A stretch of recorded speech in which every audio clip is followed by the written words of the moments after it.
ஒரு ராஜா தன்னுடைய பெரிய ராஜ்யத்தை பார்க்கறான்.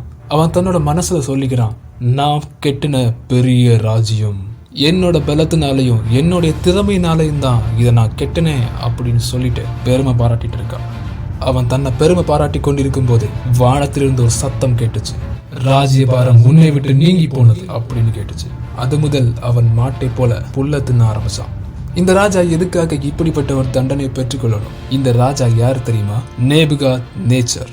உண்மையிலேயே அந்த ராஜ்யம் அவருக்கு எப்படி கிடைச்சிருக்கும்? கடவுள் அவருக்கு கொடுத்த கிருபையினாலையும் அவருக்கு கொடுத்த பலத்தினாலையும் அவர் கொடுத்த திறமையினாலையும் தான் அந்த ராஜ்யம் அவர் கையில கிடைச்சிருந்திருக்கும். ஆனா தனக்கு மேலேயே ஒரு பெருமை வந்துச்சு. நான் தான் இதெல்லாம் பண்ணினேன் அப்படின்னு சொல்ற ஒரு பெருமை. அந்த பெருமையினாலதான் அந்த இடத்துல அந்த ராஜாக்கு தண்டனையும் கிடைச்சது. அவருடைய பெரிய பதவியிலிருந்து இப்போ ஒரு மாடாக புல் மேய்ந்து கொண்டிருக்கின்றார். இந்த ஒரு கதை பைபிள்ல இருக்கு. ஓகே, இந்த கதையிலிருந்து உங்களுக்கு என்ன புரிஞ்சிருக்கும்? யார் ஒருத்தன் தன்னை பெருமையா பேசிக்கொள்றானோ, என்னாலதான் இதெல்லாம் முடிஞ்சது அப்படின்னு சொல்லி பேசிக்கொள்கிறானோ, கண்டிப்பா ஒரு வீழ்ச்சி அதுக்கப்புறம் வரும். அதனாலதான் நம்ம பெருமை பாராட்டக்கூடாது. ஏன் அப்படின்னா நமக்கு கிடைச்ச எல்லாமே கடவுளோட இரக்கத்தினாலையும் அவர் கொடுத்த பலத்தினாலையும் தான் தவிர வேறு எதுனாலையும் இல்லை. நாம சுவாசித்து கொண்டிருக்கிற இந்த நொடி கொடுத்ததே அவரோட கிருபையினாலதான். நாம சுவாசிச்சுட்டு இருக்க இந்த சுவாசம் அதுவும் அவரால் கொடுக்கப்பட்ட ஒரு கிருபை தான். எத்தனையோ பேரோ எவ்வளவு கஷ்டப்பட்டு இருக்காங்க, நாம சந்தோஷமா இருந்துட்டு இருக்கோம் அப்படின்னா அதுவும் நமக்கு தேவன் கொடுத்த கிருபை தான். ஒருவேளை துக்கப்பட்டு இருக்கலாம், ஆனாலும் அதை சீக்கிரமே அகன்று போக பண்ண போறதும் நம்மளுடைய தேவன் தான்.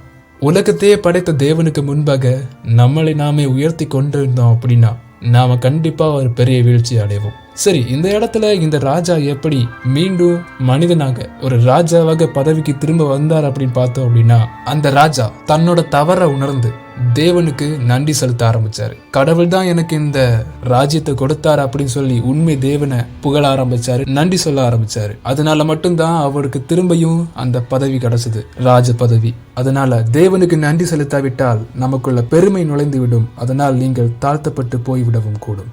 நீங்கள் தேவனுக்கு நன்றியை சொல்லும் போது பெருமை உங்களுக்கு வராது. உயர்த்திய தேவனால் உங்களை தாழ்த்தவும் முடியும்.